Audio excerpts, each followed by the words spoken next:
Life's been a series of tough breaks and lucky strikes. Losing my parents early stung like hell, but I got lucky when the elderly couple next door, the Parkers, took me in. They were the kindest souls you could imagine, treating me more like a granddaughter than a charity case. We weren't rich in money, but we were wealthy in love, and that's what mattered.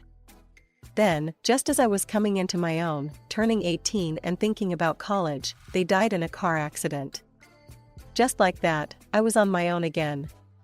The Parkers left me a bit of money for school and their old house in the suburbs. It was a cozy place, full of memories, but too many ghosts for me. So, I sold it and bought a small apartment in the city near the college where I'd enrolled to study financial management. It felt good, having a plan, moving forward. Classes were tough but interesting, and I threw myself into learning everything about numbers and markets. After college, I landed a decent job. Daytimes were packed with work, and I was doing all right, but nights were another story. The city felt lonelier than it should for a place so full. That's when I met Tom at a friend's party. He was loud, funny, and didn't care who knew it. His energy was infectious, and we hit it off from the moment he bumped into me, spilling my drink. "Hey, watch it." I snapped, more out of surprise than anger. "Whoa, my bad. Let me make it up to you. What were you drinking?" Tom grinned, unapologetically charming. "Beer, just beer," I said, trying not to smile too easily. "2 beers coming right up," he shouted over the music, heading to the makeshift bar. That was Tom all over, simple, straightforward, and no fuss. We spent the whole night talking about everything and nothing. It turned out we both loved old movies and hated sushi. It was easy, talking to him, and by the time the party was winding down, I didn't want to say goodbye. A year later, he proposed. No dramatic gestures, just him, me, and a ring he fumbled out of his pocket while we were watching TV. "Marry me," he told, holding the ring so tightly I thought he might crush it. I laughed. I actually laughed, not because it was funny, but because it was so typical of us, so perfectly imperfect. "Yes, of course, you big goof." Getting married didn't change much at first. We were the same, just legally bound, which felt right. We settled into life together in my small city apartment, still close to the hustle, but now with someone to share the quiet moments. Life felt full, and for the first time in a long while, the evenings didn't feel so empty.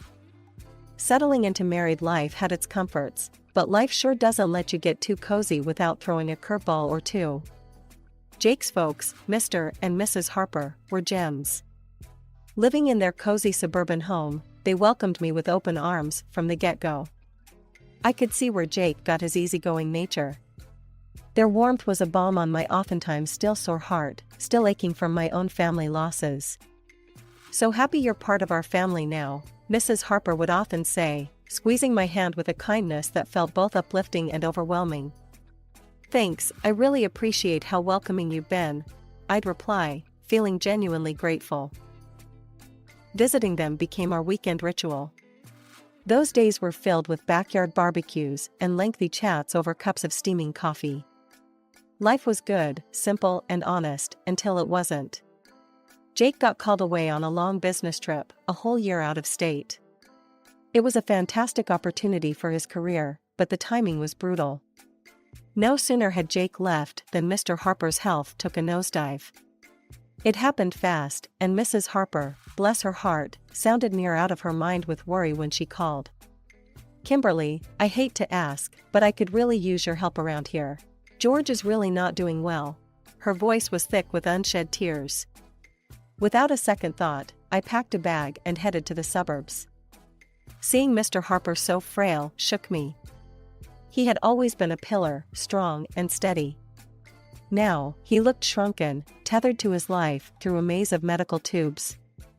I slipped into the routine of their household seamlessly, handling the cooking and cleaning while Mrs. Harper focused on George's care. Evenings I spent sitting by Mr. Harper's side, reading out loud his favorite classics, his eyes often fluttering closed long before I finished a chapter. "Thank you, Kimberly," he'd whisper on good days, his voice a shadow of his former robust tone. It's my pleasure, really. I'd squeeze his hand, trying to offer comfort through simple touch. One quiet afternoon, Mrs. Harper sat down at the kitchen table while I was chopping vegetables for dinner. She looked worn, older than her years.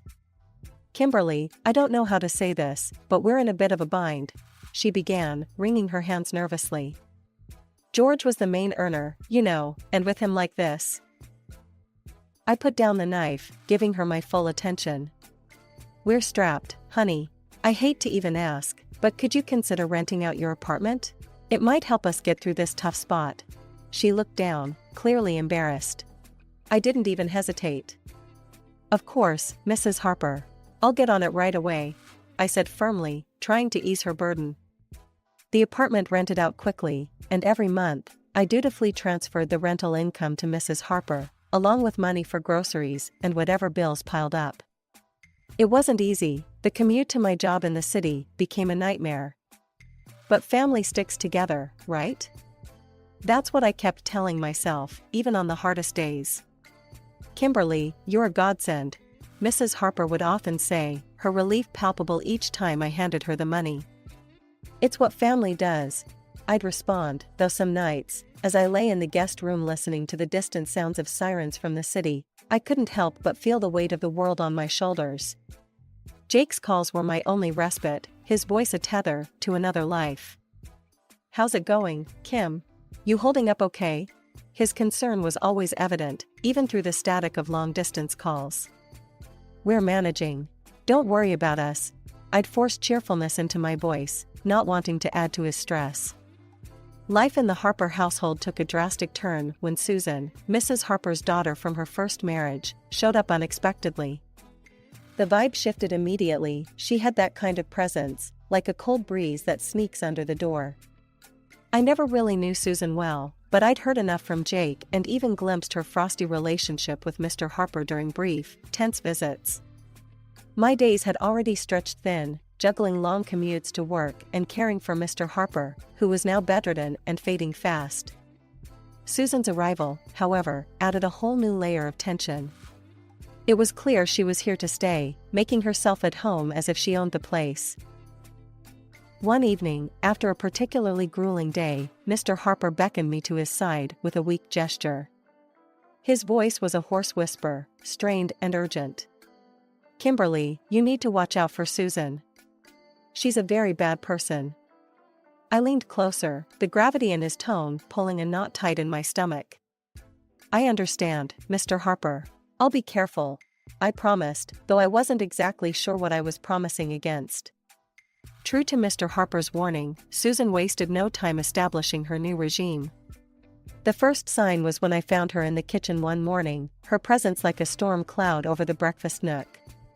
"Just so we're clear, I'm not here to play housemaid or chef for anyone," she declared, her tone sharp as she sipped her coffee, eyeing me like I was an intruder in her mother's kitchen. I was taken aback, but managed to keep my cool. "Okay, Susan. I've been handling things so far, and I can keep at it," I said, trying to keep the peace. "Good, because I don't plan on lifting a finger. This is Mom's house, after all." She snapped back, her eyes daring me to challenge her. From that day on, Susan made sure her presence was felt and not in a good way. She'd order takeout just for herself and her mother, leaving their empty boxes on the table for me to clean up. Her disdain wasn't subtle, and it stung, but I swallowed the bitterness, because Mr. Harper needed peace. "Kimberly, why don't you sit and eat with us tonight?" Mrs. Harper asked one evening, a rare moment of old warmth in her voice. Before I could respond, Susan cut in sharply. "Mom, Kimberly's been busy all day, she probably prefers eating later." Her words were coated with fake concern, but the message was clear, I wasn't welcome. The days grew heavier, my chores doubling as Susan's entitlement filled every corner of the house. I'd hear her late at night, whispering with her mother, turning her against me with poison words. Mrs. Harper, once so kind and understanding, started to change too, her looks colder, her thank yous fewer. A couple of weeks later, Mr. Harper was gone. The funeral was a solemn affair, with Jake flying in just in time to say his goodbyes. It was the first time in months we were together, and the relief of having him by my side was palpable. Yet, amidst the mourning, I noticed the air had shifted significantly at the Harper residence. Susan was on her best behavior, treating everyone with a forced politeness. "How's everything been while I've been gone?" Jake asked me quietly during a brief moment we had alone after the service. "Fine, everything's been fine," I lied, forcing a smile. I didn't want to burden him further, his grief was enough to handle. "You sure? You look a bit worn out," he pressed, his brow furrowed with concern. "It's just been busy, you know, helping out around here," I reassured him, avoiding his gaze. It wasn't the time to delve into the mess that was brewing beneath the surface. As soon as Jake left, Susan dropped her act. The mask of the dutiful sister was gone, replaced by the sneering, dismissive attitude I'd grown accustomed to. The dynamic in the house shifted drastically. Mrs. Harper, perhaps in her own throbbing grief, became distant and cold towards me. Commands replaced conversations, and I felt more like an intruder than a family member. Susan took over the household like she was the lady of the manor. Her reign was marked by disregard for anyone's feelings but her own. She started barging into my room without knocking, rummaging through my things as though she was searching for buried treasure. One afternoon, I was out in the garden trying to find some peace, when I stumbled upon a box lying among the shrubs. Curiosity piqued, I opened it, only to find my watches, jewelry, and even some underwear. My heart sank. Nearby, draped carelessly over a bush, were several of my dresses. Fury bubbled up inside me as I gathered my belongings. Clutching the box, I stormed inside, finding Susan in the living room, lounging like she owned the place. "What the hell, Susan?" I demanded, my voice shaking with rage. "You can't just throw my stuff out." Susan laughed, a cold, harsh sound that echoed mockingly around the room. "Live here? Please, you're just a guest, and not a welcome one. You should be out in the garden, or better yet, on the street. You're nothing but a rootless beggar anyway." Her words stung like salt in a wound. I couldn't believe the venom in her voice. Trembling, I turned to Mrs. Harper, who had just entered the room. "Mrs. Harper, please, tell her she can't treat me like this. This is supposed to be my home too," I pleaded, my voice cracking. Mrs. Harper, once kind and gentle, now looked through me as if I were glass. "This is Susan's house now." "She's right, Kimberly. Maybe it's time you found somewhere else to live." Her words were a blow I hadn't anticipated. I stood there, the box in my hands, my heart breaking in my chest. The home I had come to know, the family I thought I had, crumbled around me in that instant.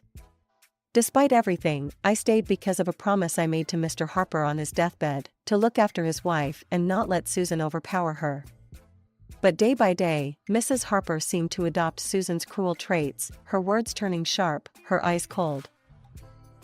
"You're just sitting on your hands here, aren't you?" Mrs. Harper snapped one evening as I cleaned up after dinner, her voice dripping with disdain. "I'm doing my best to keep things running smoothly," I replied, trying to keep my voice steady despite the hurt her words caused.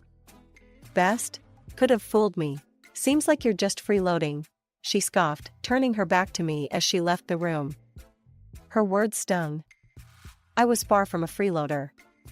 I had rented out my apartment and transferred nearly all that income to Mrs. Harper, on top of handling most of the housework, while Susan did nothing but criticize. Susan, living off her mother's pension, was relentless. "Really, what did my brother even see in you?" she would taunt me nightly, her voice loud enough to carry through the thin walls. I'd bite my tongue, swallow the anger and frustration, and remind myself of the promise I made. But the atmosphere was suffocating, the house a minefield of hostility. One evening, coming home early from work, my world tilted on its axis. I walked in to hear Susan and Mrs. Harper in the middle of a heated discussion in the living room, not noticing my arrival. "We need to get her to sell that apartment of hers. You know how much we could use that money," Susan was saying, her tone greedy and calculating. "Yes, but how do we convince her? Kimberly's no fool, she won't just hand it over," Mrs. Harper replied, her voice a mix of frustration and greed. "Leave it to me, Mom. I'll sweet-talk her into it." Once she signs it over, we can finally live the way we deserve. Susan's words slithered through the air like a snake. Hearing them plot to strip me of my only financial security was a cold splash of reality. Fear gripped me. I couldn't stay, not anymore. My heart pounding, I slipped away to my room unnoticed. They were planning to rob me of everything. The decision was made right then, there was no staying after this. I hurriedly packed my essentials, my hands shaking. Every second in that house now felt like a countdown to disaster. I didn't bother with goodbyes, they didn't deserve them. Slipping out the back door, I ordered a taxi to the station. Sitting on the train to Jake's state, doubts swirled in my mind. Would Jake understand? Would he take their side? The uncertainty was crushing, but the fear of what might happen if I stayed was worse. I stared out the window, watching the landscape blur by, a mix of fear and resolve settling in my chest. When I arrived at Jake's place, his reaction was a cocktail of shock, relief, and a swirl of questions.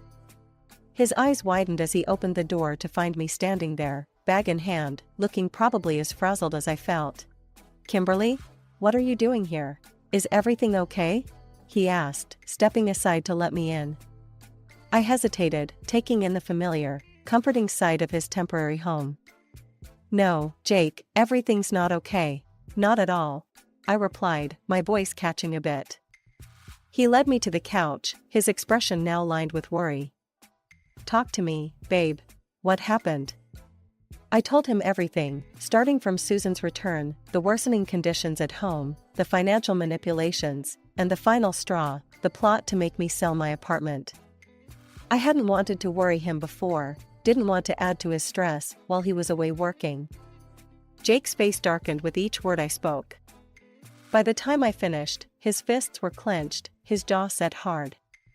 "Why didn't you tell me any of this before?" he asked, his voice a mix of anger and concern.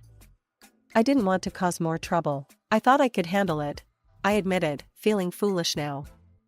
"Kimberly, damn it, you shouldn't have to handle anything like that alone," he exploded, standing up to pace the room. "I can't believe my mom and Susan would treat you this way." He stopped and looked at me, his eyes intense. "I'm not letting anyone treat my wife like that. No way," he declared, pulling out his phone. I watched, heart pounding, as he dialed his mother. The phone barely rang twice before she picked up. I couldn't hear her words, but the stiffness in Jake's shoulders told me enough. "Mom, this has to stop. I know about everything, and I won't tolerate it. If Susan doesn't leave, and if you don't start treating Kimberly with respect, you can forget about us helping out anymore. No more money, no more nothing." Jake's voice was steel, not giving room for any argument. There was a brief, fiery exchange, then silence. Jake's hand tightened around the phone. "Fine, if that's your choice, then you've made mine," he said finally, and hung up. He turned to look at me, his expression softening. "Looks like it's just us now, babe. That's all we need," he said, coming over to wrap me in his arms. I leaned into him, the safety of his embrace fortifying me against the whirlwind of emotions. "Just us," I murmured, feeling the truth of his words. We were on our own now, but somehow, that felt okay. Jake and I talked long into the night. We discussed practical things like my remote work arrangements and our financial plans without the extra drain of supporting his mother and Susan. It felt like we were laying the foundations for a new chapter, just the two of us. "Whatever happens, we're in this together. You and me against the world, right?" Jake said with a determined grin. "Right," I smiled back, feeling more confident with him by my side. Against the world. The next few days were a whirlwind of activity. I contacted my job to arrange remote work, which thankfully, they agreed to. Jake helped me move my things from storage and set up a home office in the corner of his living room. It wasn't perfect, but it was ours, and it was peaceful.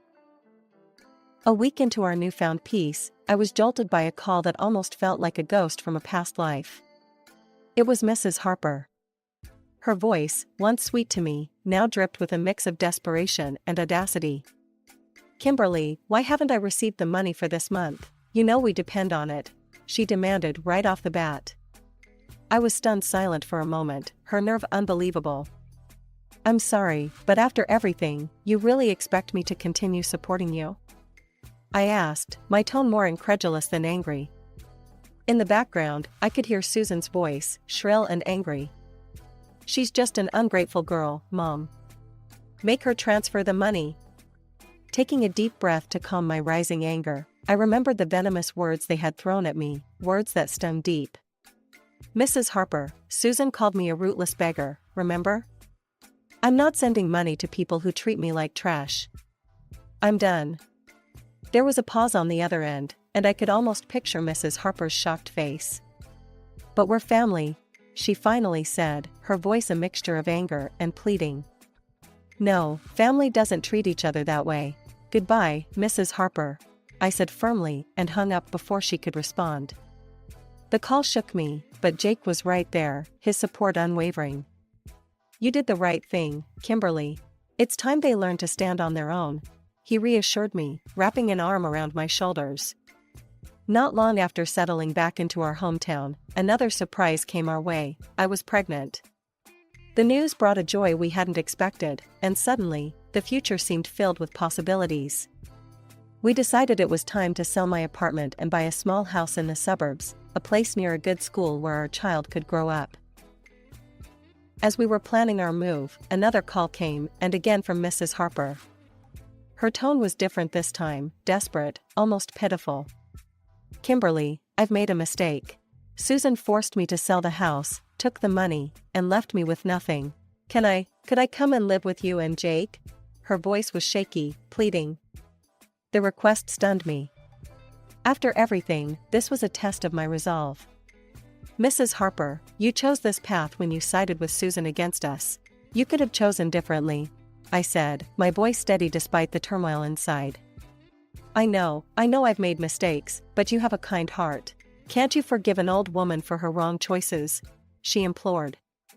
I sighed, feeling a pang of pity, but remembering the pain her choices had caused. I forgave you long ago, but that doesn't mean I can let you back into my life. You need to live with the consequences of your actions, just as I have, I replied and ended the call. Then, with a resolute tap, I blocked her number. We moved forward with our plans, purchasing a quaint house with a little garden where our child could play. It was a lazy Sunday morning, the kind where you linger over coffee and the newspaper.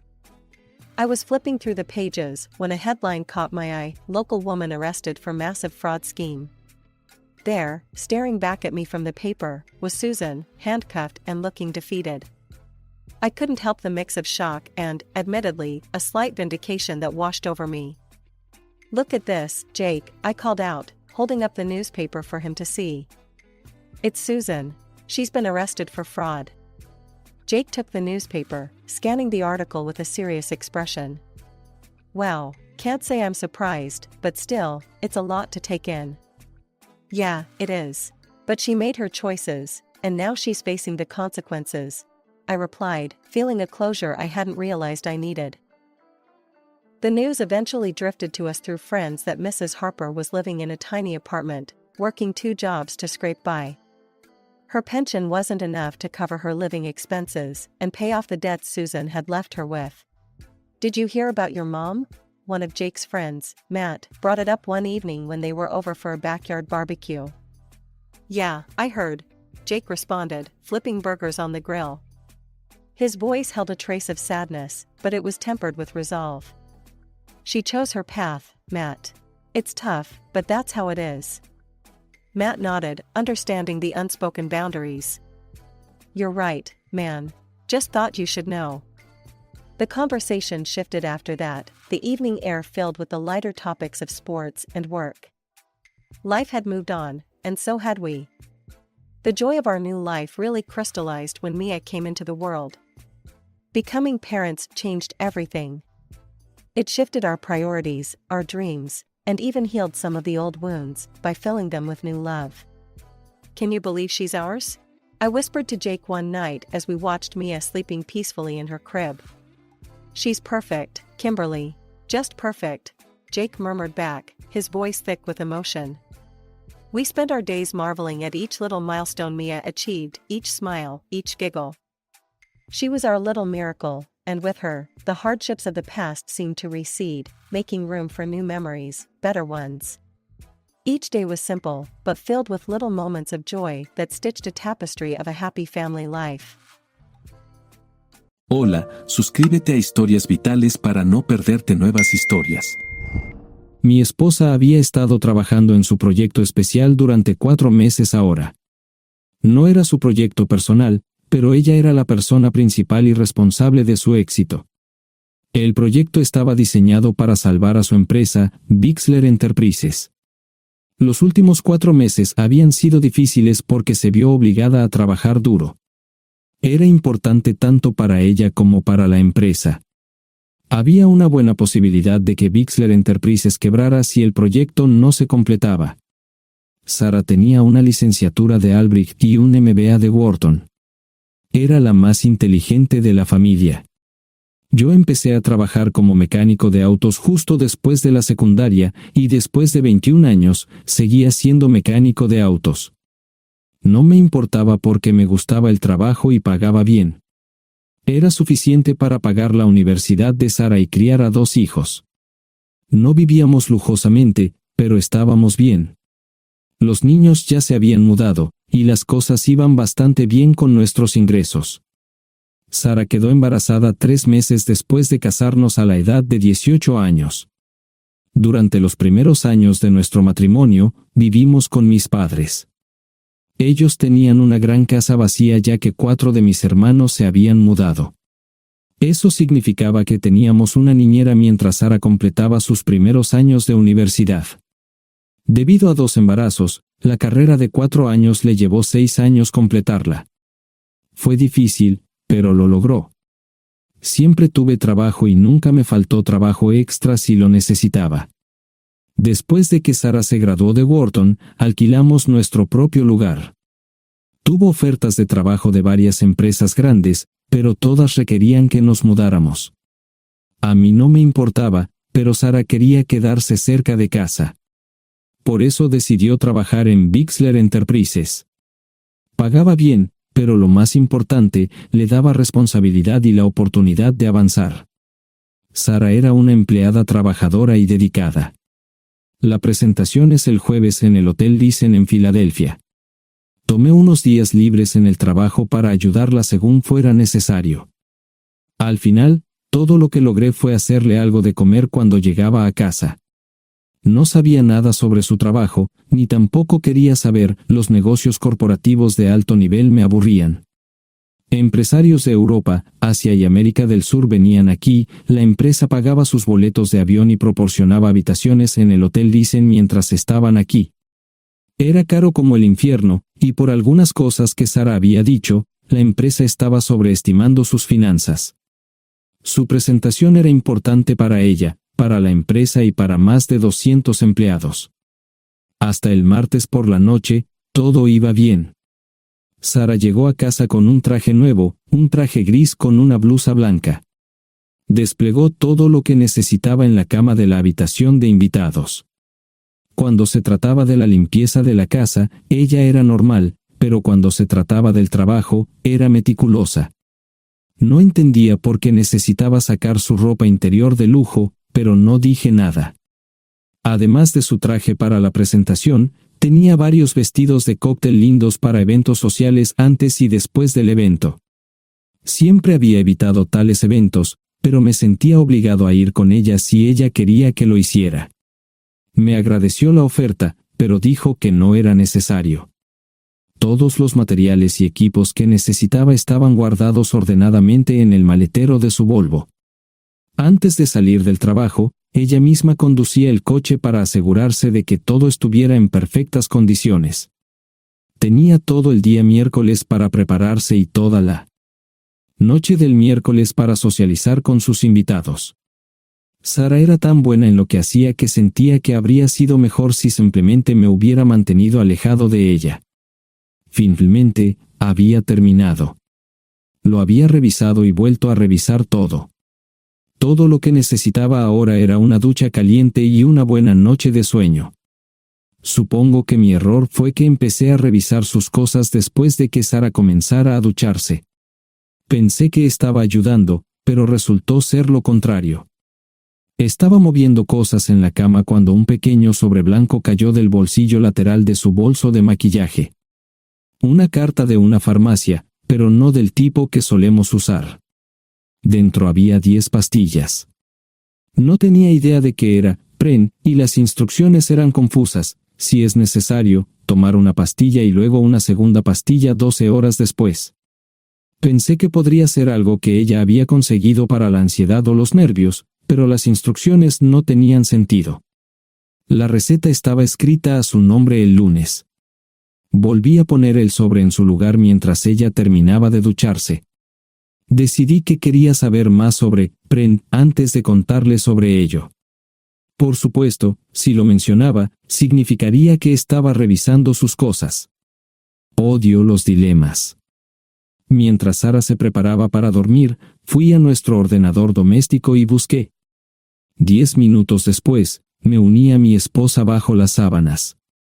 Pasé toda la noche despierto, preguntándome por qué mi esposa había recogido una receta para la píldora del día después, especialmente después de que me hicieran una vasectomía hace 10 años.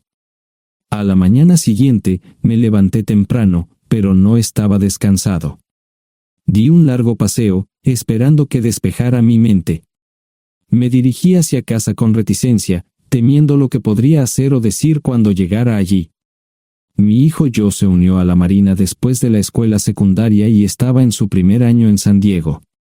Nuestra hija Gloria se casó con su amor de la infancia el año pasado y acababa de mudarse a Dallas. Eso dejaba solo a Sara y a mí. Echaba de menos a los niños, pero esperaba envejecer con mi esposa. Ella era la única mujer que me había interesado, y ahora todo estaba.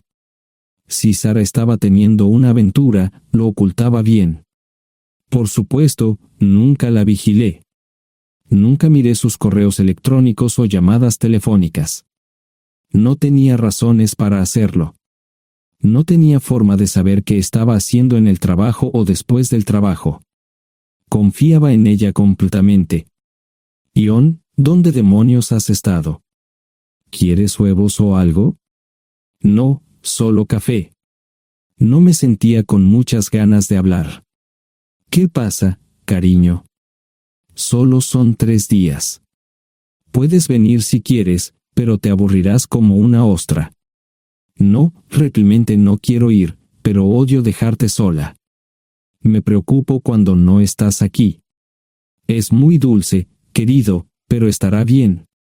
No voy a salir del hotel en todo este tiempo. Pasaré la mayor parte del día asegurándome de que la sala de conferencias esté lista, y esta noche tendré una agradable charla con nuestros posibles clientes. Mañana, probablemente ni siquiera tendré la oportunidad de ir al baño. Llegaré a casa lo más temprano posible el viernes, te prometo un gran fin de semana si sabes a lo que me refiero. Todo eso suena bien, pero no puedes culparme por preocuparme. Soy un mecánico de autos, y tengo una esposa hermosa y exitosa. A veces tengo la sensación de que estás menos interesada en mejorar nuestra situación familiar que en avanzar en tu carrera. Detente, maldita sea, Ion. Siempre he respetado lo que haces para ganarte la vida y nunca he insinuado lo contrario. Criaste a 2 grandes niños y me pusiste a través de la universidad. Eres un gran esposo, un gran padre y un buen proveedor, y nunca olvides eso. Terminé mi café mientras ella recogía la mesa. ¿Quieres que te llame? No, no es una buena idea. Tendré el móvil apagado, y voy a apagar el teléfono de la habitación por la noche para poder dormir. Te llamaré siempre que pueda. La ayudé a cargar el coche, era tan meticulosa con eso como con todo lo demás. Trabajando, le llevaría 3 horas llegar al Hotel Dicen. Me quedé en el porche y la vi marcharse. No me molesté en preguntarle por las pastillas. Pasé el resto de la mañana en el porche. No recuerdo haberme preocupado tanto como ahora. Me sentía pequeño e insignificante. Me sentía fuera de mi liga. Era un tipo de pueblo con un trabajo mediocre y una esposa exitosa. Era una combinación equivocada. Debería haberlo notado antes. Me sentía estúpido. El mejor traje que tenía era una chaqueta azul y un par de pantalones. Al menos tenía algunas corbatas, aunque tenían 10 años de antigüedad. Acababa de terminar de vestirme cuando sonó el teléfono fijo. Oye, cariño, solo quería avisarte de que llegué bien. ¿Tuviste un buen viaje? Supongo que el tráfico no estaba demasiado denso. Estuvo bien. Te llamaré esta noche. Ahora tengo que irme. Estoy en la habitación 714, Sara. Puedo estar en casa de mis padres o en la de mis hermanos esta noche si quieres llamarme a mi móvil. De acuerdo.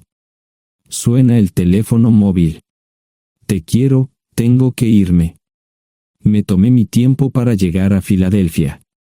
No fui directo al Lisen, primero me detuve y compré un filete con queso. Prometí hacer una larga noche. No estaba seguro de qué iba a hacer. Estacioné en el garaje del hotel y simplemente esperé. Tarde o temprano, tenía que entrar en el hotel. Simplemente no podía decidir cuándo hacerlo. El sonido de mi teléfono celular me ayudó a tomar mi decisión. Ion, solo quería avisarte de que todo se ha arreglado. Ahora voy a bajar para encontrarme con algunas personas y cenar. No olvidaste nada, ¿verdad? No, todo está bien. Tengo todo en mi habitación para mañana. ¿Necesitas algo? No, Ion, relájate. Voy a apagar mi teléfono. Te llamaré mañana por la mañana. ¿De acuerdo? Ríe, diviértete. No es divertido, Ion, es trabajo. No parecía estar demasiado fuera de lugar. El vestíbulo, el restaurante y las salas de conferencias estaban llenos de gente, así que pude pasar desapercibido. Había un folleto pequeño y bonito que mostraba el diseño de todas las habitaciones del hotel. Me paseé por las diferentes habitaciones y me detuve en las paredes, mirando alrededor entre la multitud. No tenía ni idea de qué haría si Sara me veía. Lo averiguaría si y cuando eso sucediera. Encontré un tablero de eventos que enumeraba todas las habitaciones que estaban siendo utilizadas por los diversos grupos. Bixler Enterprises no tenía habitaciones disponibles para el miércoles por la noche. Esto me pareció interesante. Sara había dicho que no iba a salir del hotel, pero ahora no estaba tan seguro de eso. Había 3 comedores, familiar, informal y de alta cocina. A Sara no le gustaba mucho cenar con niños, así que fui primero al comedor informal. Solo me llevó 5 minutos asegurarme de que no estaba allí. Tuve mejor suerte en el salón gourmet, era una acogedora mesita encajada en la esquina, el tipo de mesa que la gente reserva para tener un encuentro privado. Sara llevaba un vestido de cóctel negro con un escote pronunciado y perlas, se veía elegante y su acompañante parecía apreciarlo. Conocía a algunas personas con las que trabajaba Sara, y él no era una de ellas. Me resultaba familiar, pero no había forma de que pudiera recordarlo. Había muchas sillas libres, así que no tuve problemas para cruzar la sala. Había velas y pequeños candelabros de cristal en las mesas. Apagué la mía y le dije al camarero que me molestaba por el glaucoma. Pedí el plato de pollo de siempre y me acomodé. El camarero me sirvió el café por tercera vez. Disculpe, el tipo en la mesa de enfrente me parece muy familiar. ¿Sabes quién es? Sí, ese es Malcolm Eugene Foote. Es miembro del Consejo Municipal, se espera que se postule para el Congreso en los próximos años. ¿Es esa su esposa con él? Es muy bonita. No, esta es la primera vez que la veo. Siempre usa esa mesa para señoras especiales, si me entiende. Simplemente le sonreí y pedí la cuenta. Nunca había visto a Sara tan sensual con un hombre antes. Parecía captar cada palabra que decía, como si fuera Dios o algo así. No estaban haciendo nada inapropiado, pero tampoco era platónico ni profesional. Cuando me fui, estaban terminando su segunda botella de vino. Ahora entendía por qué se había llevado su lencería elegante. Me acomodé en una esquina del vestíbulo para que no me vieran. 10 minutos después, salieron del restaurante. Ella le tomaba la mano mientras caminaban por el vestíbulo hacia el ascensor. Observé cuidadosamente los indicadores de piso. Que el ascensor se detuviera en el tercer piso era una buena señal, significaba que no lo había llevado a su habitación. Era una mala señal cuando el ascensor no llegaba al séptimo piso, significaba que ella fue a su habitación. Por si acaso me equivocaba en algo, me senté en el vestíbulo y observé el ascensor durante 1 hora. La gente entraba y salía, pero Sara no estaba entre ellos. Saqué mi maleta vacía del coche y me dirigí al mostrador de recepción. Aunque podía demostrar que era su esposo, me costó trabajo conseguir una tarjeta llave. Se dieron después de llamar a la habitación, pero nadie respondió. Finalmente, estaba en camino a la habitación 714 con la tarjeta llave. Ni siquiera encendí las luces al principio, simplemente me senté en la oscuridad de la habitación durante más de 1 hora. No fue difícil asegurarme de que no regresara a la habitación. Primero, empacé todas sus ropas y pertenencias personales. No dejé nada atrás. Revisé el paquete de Preven, todavía quedaban 10 pastillas en el tocador. De manera muy ordenada, estaban todos los artículos que necesitaría para su presentación al día siguiente. Comencé a llenar la maleta. Había 24 carpetas promocionales especialmente encuadernadas y otras 20 carpetas regulares, todas ellas fueron a la maleta. Un proyector digital fue lo siguiente, seguido de una computadora portátil. Tomé su bolso y su celular, que había dejado en la habitación. Todo lo que tenía consigo era un bolso de mano y probablemente un tubo de lápiz labial. Di una vuelta por la habitación tan cuidadosamente como lo hizo ella para asegurarme de no perder nada. Una vez satisfecho, dejé las llaves del coche y mi anillo de bodas en el tocador. Aparte de esos 2 objetos, la habitación estaba completamente vacía. El ascensor se dirigió directamente al estacionamiento, no tuve problemas para llevar 2 maletas, y 20 minutos después, estaba en la autopista rumbo al norte. Pasaban las 3 de la madrugada, no tenía idea de que había pasado tanto tiempo. 1 hora o 2 después, sonó mi teléfono celular, la identificación de llamadas mostraba el número del Listen. ¿Ion? Sí, ¿dónde estás? Estaré en casa pronto. Eso fue todo lo que dije. Hubo silencio en el otro extremo de la línea. Los vendedores tienen un viejo dicho, el primero que habla pierde. Pareció una eternidad antes de que ella hablara. Ion, lo siento. No preguntó nada y simplemente colgó.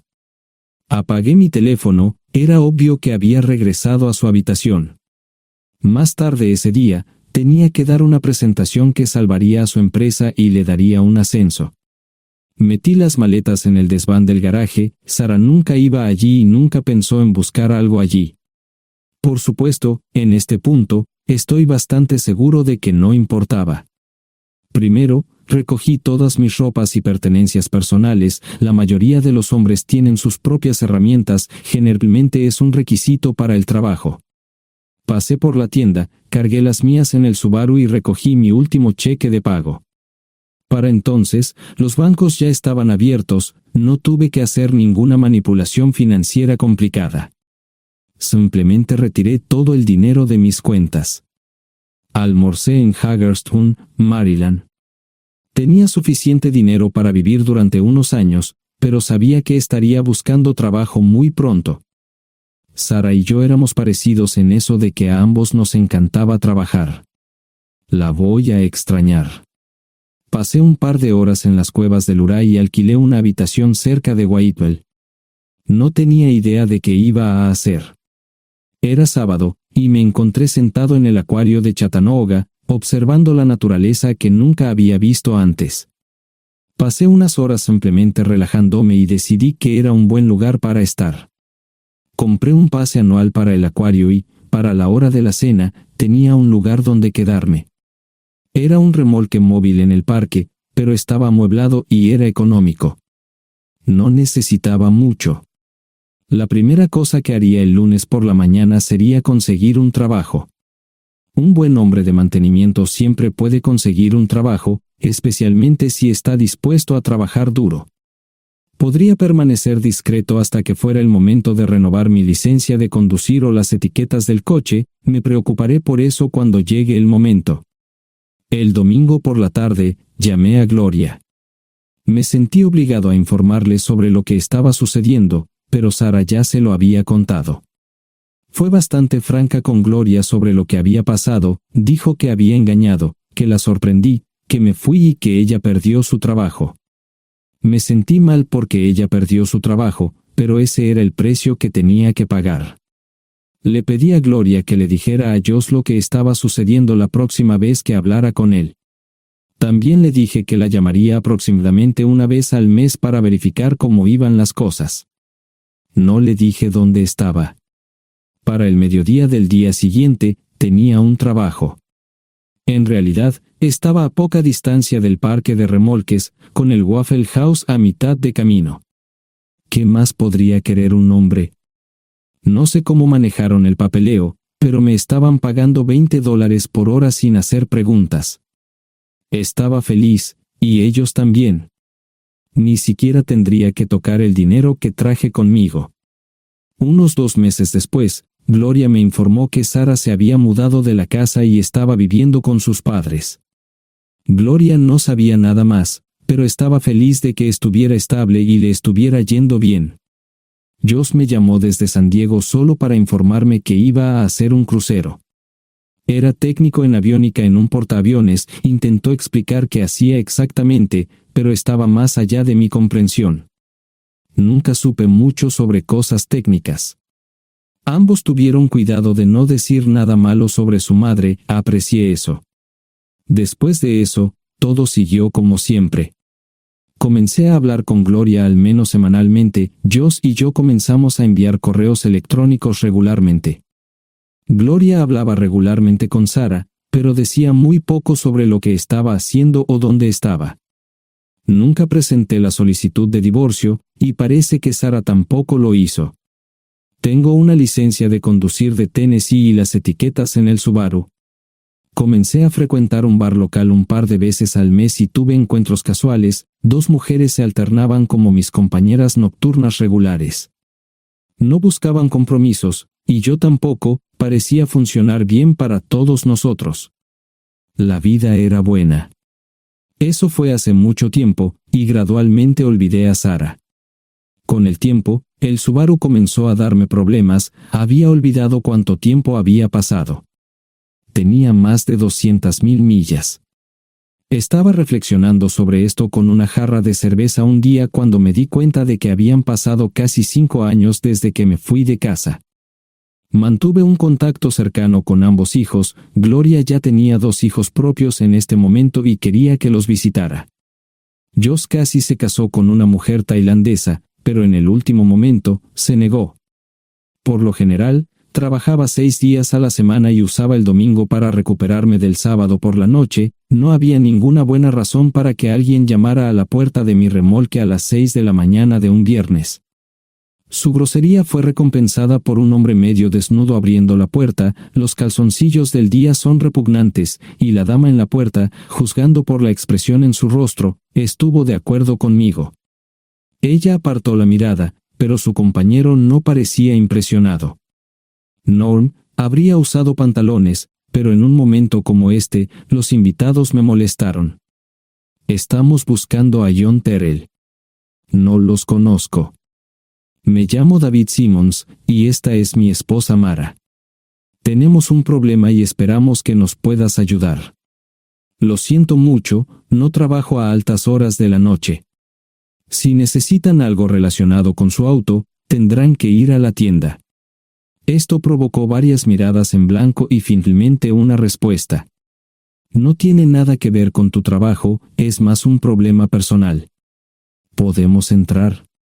El interior del remolque lucía desordenado, rara vez tenía invitados, así que rara vez lo limpiaba.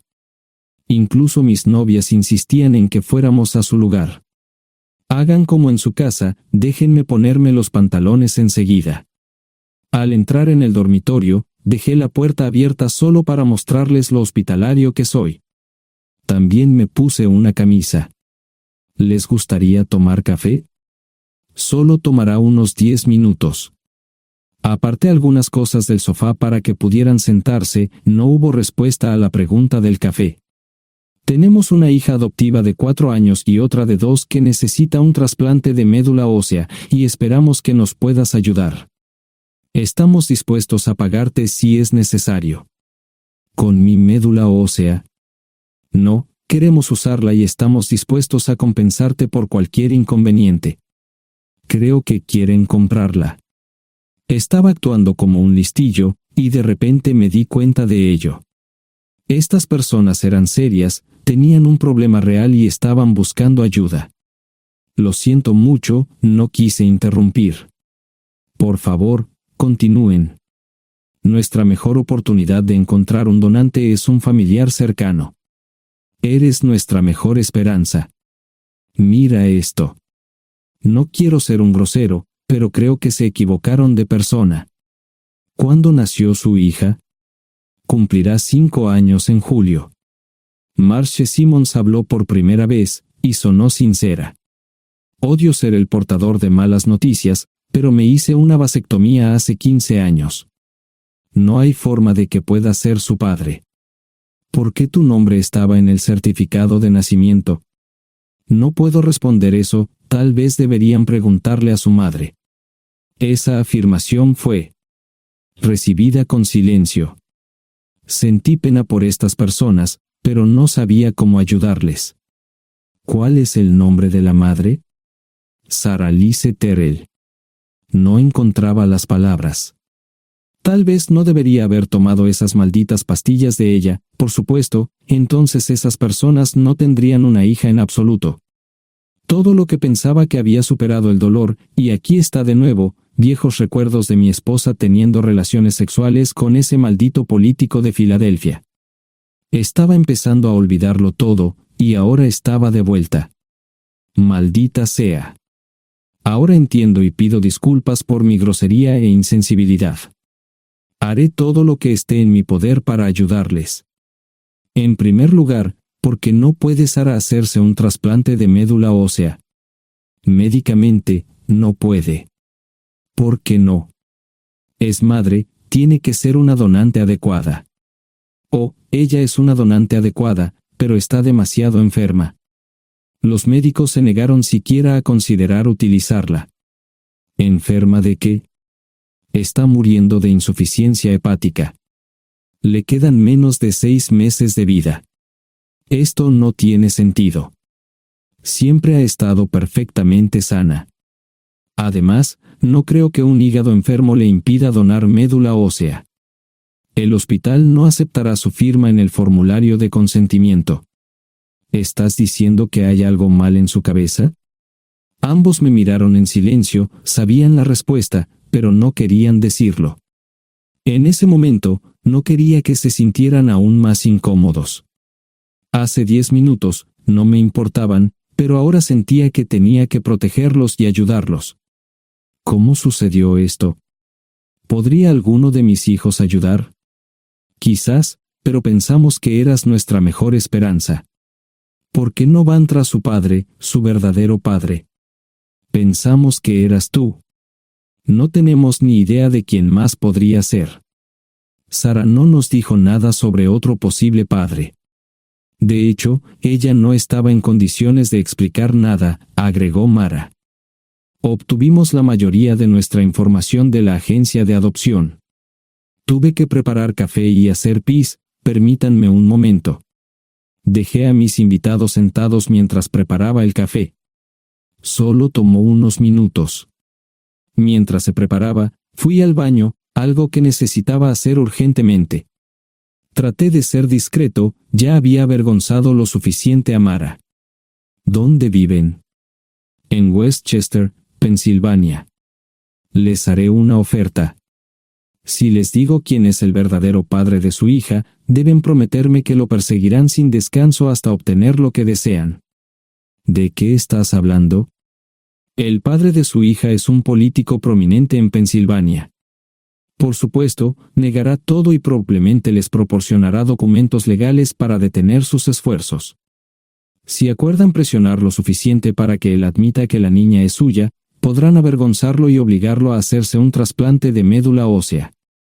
Eso es lo que quieren, ¿verdad? Sí, claro, pero ¿cómo hacemos eso? No lo sé. Soy mecánico. Trabajo con metal para ganarme la vida. Creo que la mejor manera sería utilizar la televisión, la radio y los periódicos. Los políticos harán cualquier cosa para evitar una mala publicidad. ¿Tienen amigos que puedan ayudar? Bueno, ahora ambos estaban sonriendo. Debo haber dicho algo que les dio esperanza. Creo que podemos hacer esto. ¿Quién demonios es él? Malcolm Eugene Foote. Se postula para el Senado de los Estados Unidos. Apuesto a que hará cualquier cosa para evitar una mala publicidad. El café estaba listo, pero David y Marchen no podían esperar para llegar a casa. Antes de irse, les dije cómo ponerse en contacto con Gloria y Josh en caso de que los necesitaran. Estaba seguro de que ayudarían. También les pedí que me dijeran dónde estaba Sarah. Probablemente estaría en Pensacola antes de que ellos regresaran a Westchester. Me corté el pelo y compré una camisa nueva. Sarah era una tramposa que arruinó mi vida, pero aún así quería lucir bien cuando la viera. Era otro remolque, pero esta vez era un bonito doble nuevo. Allí estaba su Volvo con una llanta desinflada y un parabrisas roto. La mujer que abrió la puerta no era Sarah, parecía que la habían empapado fuerte y la habían dejado empapada. Tenía al menos 45, tal vez 50, y debió haber tenido una vida difícil. La falta de maquillaje no ayudaba, y simplemente se veía horrible. No tuve la oportunidad de abrir la boca. Caray, si no es John Terrell. Nunca esperé verte aquí. Tuve que usar la vieja línea, me estás poniendo en desventaja. Sherry Hart. Pasa, entra. ¿Quieres una cerveza? No, pero gracias. Estoy aquí para ver a Sarah. Sherry cruzó la habitación y se detuvo en el buffet del comedor. Aquí está, John. Mírala todo lo que quieras. Su mano señalaba una urna de latón que estaba en el centro del buffet vacío. Supongo que llegué demasiado tarde. No me moví, solo me quedé mirando el contenedor frente a mí. ¿Puedo tomar una cerveza ahora? Sarah se mudó a Pensacola después de dar a su bebé en adopción. Compró el remolque con el dinero que recibió de Bixler Enterprises después de que la despidieron. Tenía una participación en las ganancias, 401k, y vacaciones y días de enfermedad. Eventualmente, consiguió un trabajo en una fábrica local de prendas de vestir donde trabajaba en el departamento de envíos. Allí fue donde conoció a Sherry. Sherry alquilaba una habitación de Sarah. Cada centavo que Sarah ganaba iba para el alcohol. Empezó con vino y gradualmente pasó a bebidas más fuertes, las más baratas. Eventualmente, perdió su trabajo debido a su alcoholismo y se vio obligada a usar sus ahorros. Nunca salió con nadie ni salió a ningún lado. Sherry se quedó con ella, pagó sus servicios públicos y compró alimentos que Sarah no comía. Le llevó más de 3 años quitarse la vida. Increíblemente, ella tenía un testamento y me dejó un doble remolque y un Volvo. Sherry explicó que Sarah estaba tan angustiada por lo que había hecho que simplemente se rindió. No intentó evitar el embarazo ni siquiera terminarlo. La adopción se había arreglado meses antes de que naciera el bebé. Nunca volvió a trabajar, excepto en los trabajos clandestinos que hacía mal. Sherry dijo que Sarah no parecía tener ambición ni propósito en la vida. Sarah hablaba mucho de mí pero tenía miedo de intentar contactarme. Gloria le dio mi número, pero nunca me llamó. Era como si su aventura de una noche la hubiera lastimado más a ella que a mí. Estuve allí durante 2 semanas y luego vendí el remolque de Sherry por $1 y obtuve $3.000 por el Volvo. 2 días después, estaba en Westchester visitando a mis nuevos amigos David y Marche. Malcolm Eugene Foote resistió al principio, pero David y Marche lo presionaron hasta que cedió. Insistió en pruebas de ADN, que demostraron que era el padre. Para salvar la cara, más o menos lo obligaron a someterse a un trasplante de médula ósea, que fue exitoso. La carrera política y la vida familiar de Malcolm no dejaron una impresión favorable. Su caída en las encuestas fue tan rápida que el partido lo reemplazó por otro candidato unos meses antes de las elecciones. Su esposa solicitó el divorcio y fue muy pública al respecto. Sara y yo estamos viajando ahora a Dallas para ver a Gloria y a mis nietos. No sé cuánto tiempo mantendré a Sara conmigo, probablemente hasta que tenga a alguien.